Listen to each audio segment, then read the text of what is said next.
Civics का chapter first start करते हैं। सबसे पहले चैप्टर का नाम है डेमोक्रेसी। तो डेमोक्रेसी होती क्या है? Democracy is a form of government in which rulers are elected by the people. मतलब मेन चीज़ क्या होनी चाहिए? इलेक्शन होना चाहिए, तो उसे हम क्या बोलते हैं? डेमोक्रेसी बोलते हैं। अब मेन चीज़ इलेक्शन तो होने चाहिए, पर हम बाकी फॉर्म ऑफ गवर्नमेंट को भी समझ लेते हैं।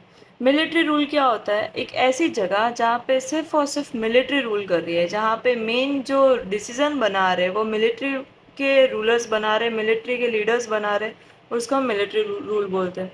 जैसे कि म्यांमार में 2021 तक मिलिट्री रूल था, सूडान में 2021 में, माली में 2020 तक मिलिट्री रूल था।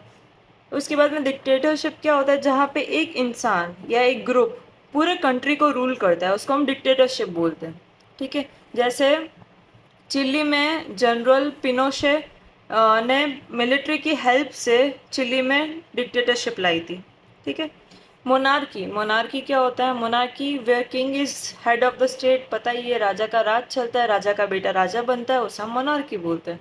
ठीक है। जैसे सऊदी अरेबिया, ब्रुनई, इन दोनों जगहों पे मोनार्की चलती थी। पर सिर्फ इलेक्शन होना काफ़ी नहीं है। डेमोक्रेसी होने के लिए सिर्फ इलेक्शन होना काफ़ी नहीं है, उसके अलावा भी बहुत सारी चीज़ें होती है। ठीक है। तो no country can become democratic just by conducting elections. There are some other factors also. तो वो फैक्टर्स क्या है? वो डेमोक्रेसी के फीचर्स है। मतलब अगर इन फीचर्स में से सारे फीचर्स अगर एक कंट्री के पास में होते हैं तो उस कंट्री को डेमोक्रेटिक कंट्री कहा जाता है। सबसे पहला फीचर क्या है? उसके लिए हम एक स्टोरी पढ़ते हैं पाकिस्तान की। पाकिस्तान के अंदर 1999, पाकिस्तान में 1999 में क्या हुआ था? जनरल परवेज़ मुशर्रफ 1999 में जनरल परवेज़ मुशर्रफ ने क्या किया था? कौन? परवेज़ मुशर्रफ। अब उसने किया क्या था? उसने मिलिट्री की हेल्प ली, मिलिट्री की हेल्प ली और पूरे कंट्री के ऊपर रूल करने लग गया। ठीक है। तो ये जो काइंड ऑफ उसने क्या किया था? डिक्टेटरशिप ले आया था ये। पर ये खुद को डिक्टेटर कहलाना नहीं चाहता था, वो चाहता था कि मेरी कंट्री एक डेमोक्रेसी रहे। तो उसको डिक्टेटरशिप पसंद नहीं थी। उसने क्या किया? 2002 में एक रेफरेंडम बनाया। रेफरेंडम, रेफरेंडम चीज़ क्या होती है? रेफरेंडम का मतलब होता है आप कंट्री के लोगों से येस और नो में किसी चीज़ का आंसर पूछते हो। तो उसने रेफरेंडम में पूछा था कि क्या आप आगे आने वाले इलेक्शन में मुझे प्रेसिडेंट के रूप में पाना चाहते हो या नहीं पाना चाहते हो। और रेफरेंडम का जो रिजल्ट निकला था वो येस निकला था। अब यहाँ पे एक ट्रिकी चीज़ हुई थी। यहाँ पे ये जो रेफरेंडम हुआ था ना, ये बिल्कुल भी फेयर नहीं था। Referendum was not fair. इसमें रियल जो वोट्स थे ना वो बिल्कुल नहीं थे, और लोगों को प्रेशराइज किया गया था कि आप यस वोट दो। तो उसने क्या किया? उसने कॉन्स्टिट्यूशन ही चेंज कर दिया। उसने बोला चलो ठीक है, लोग मेरे हाथ में पावर नहीं रखना चाहते, कोई दिक्कत नहीं है, पावर दे देता हूँ मैं पूरी की पूरी। किसको? नेशनल सिक्योरिटी काउंसिल, मतलब मिलिट्री को पावर दे देता हूँ। और मिलिट्री को पावर दे के और पूरा मिलिट्री का पावर तो दे दिया मिलिट्री को, मिलिट्री रूल कर रही है पूरी कंट्री पे, पर लास्ट में जो भी डिसीजन होता है ना वो कौन बनाता है? परवेज बनाता है। ठीक है। तो ये क्या डेमोक्रेसी है? एक्चुअल में नहीं है। क्यों नहीं है? क्योंकि ये पहला फीचर है डेमोक्रेसी का। In a democracy final decision makings must rest with those elected by people. जिसको लोगों ने इलेक्ट किया है ना उसके हाथों में पावर्स होनी चाहिए। तो डेमोक्रेसी का ये फीचर है कि जो लास्ट में डिसीजन होता है ना, फाइनल डिसीजन, वो किसके हाथ में होना चाहिए? वो होना चाहिए लोगों के हाथ में। लोगों के इलेक्टेड, लोगों ने जिसको इलेक्ट किया है ना उसके हाथ में वो पावर होनी चाहिए। अब इसके बाद में हम एक और एग्जाम्पल पढ़ते हैं चाइना का। चाइना में क्या होता है? चाइना में हर 5 साल बाद में एक इलेक्शन होता है। इन 5 years इलेक्शन होते हैं। और चाइना ना उस इलेक्शन को ये इलेक्शन करती क्यों है? ये इलेक्शन करती है नेशनल पीपल कांग्रेस के लिए, लेजिस्लेटिव बॉडी। लेजिस्लेटिव बॉडी का मतलब क्या होता है? एक ऐसी बॉडी जिसके अंदर लॉ बनाया जाता है, लॉ बनाने वाली बॉडी। ठीक है। तो इसके लिए इलेक्शंस करवाती है हर 5 साल में चाइना। और इस इलेक्शन के लिए 3,000 से ज़्यादा मेंबर है इसके। ठीक है, 3,000 से ज़्यादा ये मेंबर्स है इसके। और इनको इलेक्ट कौन करते हैं? इनको इलेक्ट करते पीपल। इन 3000 में से जीतता कौन है हमेशा? चाइनीज कम्युनिस्ट पार्टी हमेशा जीतती है। ये पार्टी क्या करती है? ये हमेशा जीतती है। चाइनीज कम्युनिस्ट पार्टी हमेशा जीतती है। और चाइनीज कम्युनिस्ट पार्टी जो है ना, वो ही अलाउ करती है। अगर बोले ये अगर पार्टी अलाउ कर रही है तो आप इलेक्शन में कॉन्टेस्ट कर सकते हो, और अगर ये मना कर रही है तो आप इलेक्शन में कॉन्टेस्ट ही नहीं कर सकते हो। ठीक है। तो चाइनीज कम्युनिस्ट पार्टी सिर्फ अपने ही पार्टी वाले लोगों को या अपने ही पार्ट्स को बोल सकते हैं, अपनी छोटी छोटी ब्रांचेस को अलाउ करती है और बाकी कोई भी पार्टी को अलाउ नहीं करती इलेक्शन लड़ने के लिए। तो ये क्या एक डेमोक्रेसी होगी जहाँ पे सब के सब लोग एक ही पार्टी के हो, मतलब अपोजिशन पार्टी नहीं है कुल मिला के। ठीक है। एक और केस देखते हैं मैक्सिको का। सिंस 1930 1930 से लेके इलेक्शंस हो रहे, हर 6 साल में एक बार इलेक्शन होता है और प्रेसिडेंट इलेक्ट होता है। ठीक है। फिर 1930 से 2000 तक, 1930 से 2000 तक मतलब लगभग 70 साल only one party win election, सिर्फ एक ही पार्टी इलेक्शन जीत रही है। 70 साल, कितने बार इलेक्शन हुए होंगे सोचो। उन 70 सालों में हर बार एक ही पार्टी जीत रही है। ठीक है। और वो पार्टी कौन सी है? PRI, पार्टिडो रिवॉल्यूशनरी इंस्टीट्यूशन, ये उनकी भाषा में उस पार्टी का नाम है।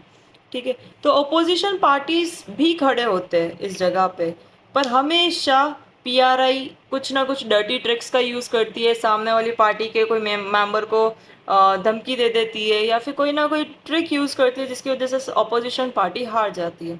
ठीक है। तो अब इसका सेकेंड फीचर क्या है? A democracy must be based on free and fair election. Free और फेयर इलेक्शन होने चाहिए जहाँ पे कोई भी पार्टी जीत सके और कोई भी पार्टी हार सके। कोई भी तरह का डर्टी ट्रिक यूज़ नहीं होना चाहिए।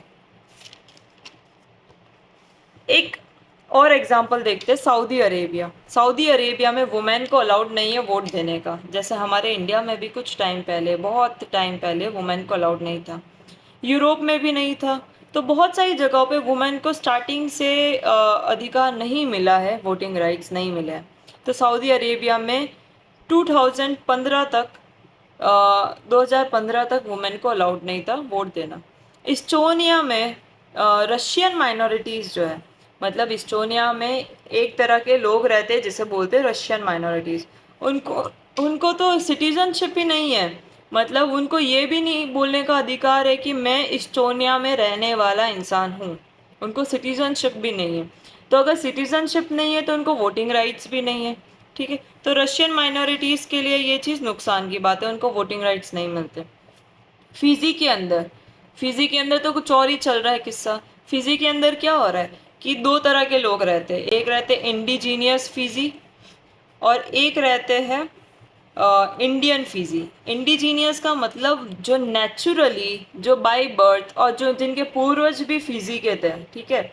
और एक इंडिया से माइग्रेट होके फिजी में रहने वाले लोग। तो ये दो तरह के लोग थे। इंडिजीनियस फिजी का वोट जो है ना, वो डबल या ट्रिपल काउंट होता है इंडियन फिजी के वोट से। मतलब मान लो दोनों वोट दे रहे, मतलब मान लो यहाँ पे इंडिया, एक तरफ इंडियन है, ठीक है, इंडियन है, और दूसरी तरफ इंडिजीनियस फिजी है। अगर ये एक वोट दे रहा है और ये भी एक वोट दे रहा है तो इसका वोट तो 3 काउंट हो रहा है और इसका वोट 1 काउंट हो रहा है। तो समझ रहे हो, इसकी वोट की वैल्यू जो है, इसकी वोट की वैल्यू जो है वो बहुत ज़्यादा है इसके वोट से।